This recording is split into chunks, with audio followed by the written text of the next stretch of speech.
Bonjour à tous, c'est Marinou, on se retrouve enfin pour une nouvelle vidéo. Je m'étais dit que je ferais une vidéo par mois mais j'ai eu mon blocus et mes examens donc ça n'a pas été possible.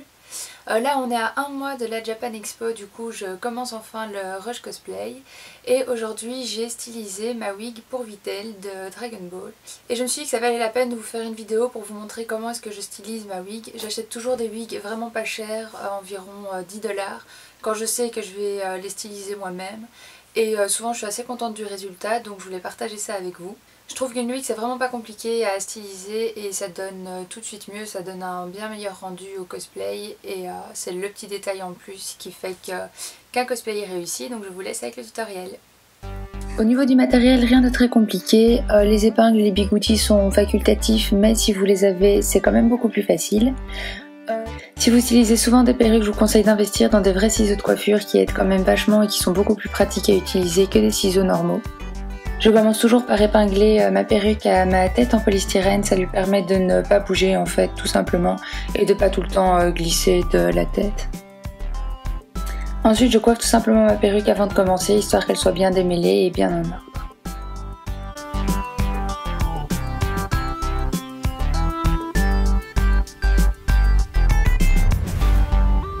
Je commence toujours par séparer grossièrement les mèches que je dois faire sur ma perruque. N'hésitez pas à avoir à côté de vous une photo de référence et surtout à tester la perruque sur vous avant. Je mets des bigoudis sur la mèche principale que je vais tout simplement laquer et puis sécher au sèche-cheveux. Ça va permettre de déjà donner une forme de base à ma mèche et un peu de volume. Je retire le bigoudi et je la travaille un petit peu, je remets de la laque par-dessous pour bien la bomber, pour bien marquer le volume.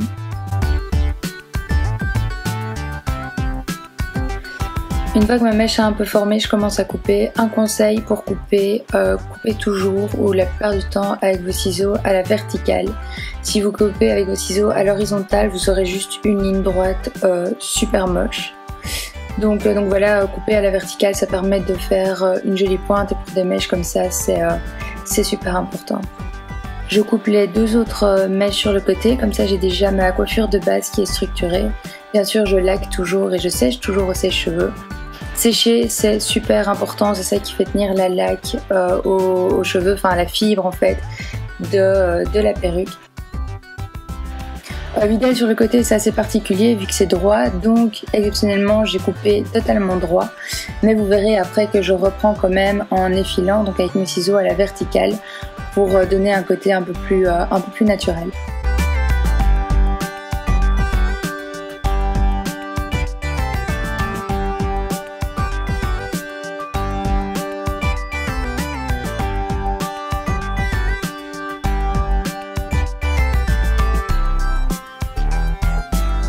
Même si c'est plat, je laque quand même, ça va juste permettre en fait à la coiffure de ne pas bouger.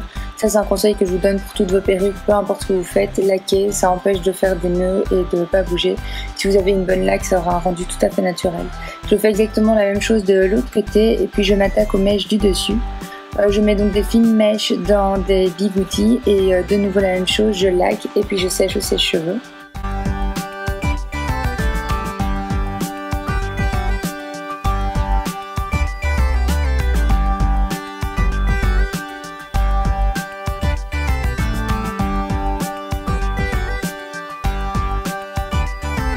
J'enlève mes bigoudis et comme vous pouvez le voir, c'est pas très glamour, mais il vous suffit après de retravailler les mèches une par une en fait avec de nouveau de la laque.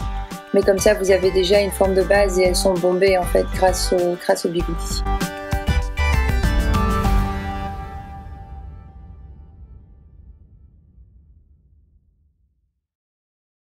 Pour le côté, toujours la même chose, des bigoudis, de la laque et un petit coup de sèche-cheveux.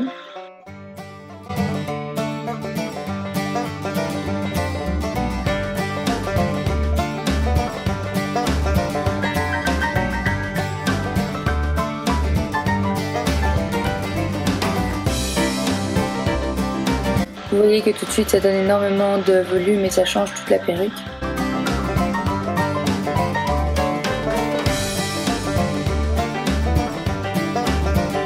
Comme elle a les cheveux assez volumineux derrière, je n'hésite surtout pas à mettre beaucoup de bigoudis comme c'est beaucoup moins travaillé que le devant.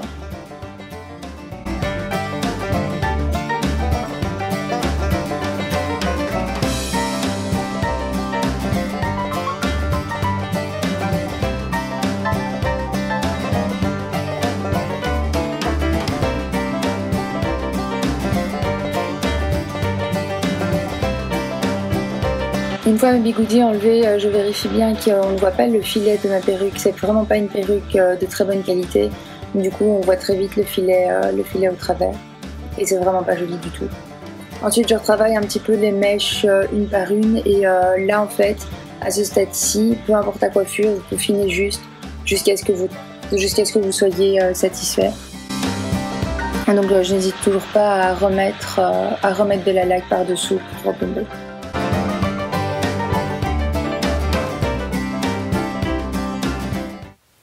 Et voilà, le tuto est terminé, j'espère que vous avez tout compris. Si ce n'est pas le cas, n'hésitez pas à poser vos questions en commentaire. Et surtout, si la vidéo vous a plu, mettez un pouce bleu et n'hésitez pas à la partager. Les vacances d'été sont bientôt là, du coup il y aura beaucoup plus de vidéos, donc n'hésitez pas à vous abonner pour ne rien rater. Et suivez-moi aussi sur ma page Facebook, je poste énormément de whips pour la Japan Expo et vous aurez des photos de moi avec la perruque de Videl. A bientôt!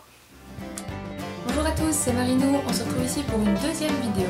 C'est un tuto make-up spécial crossplay.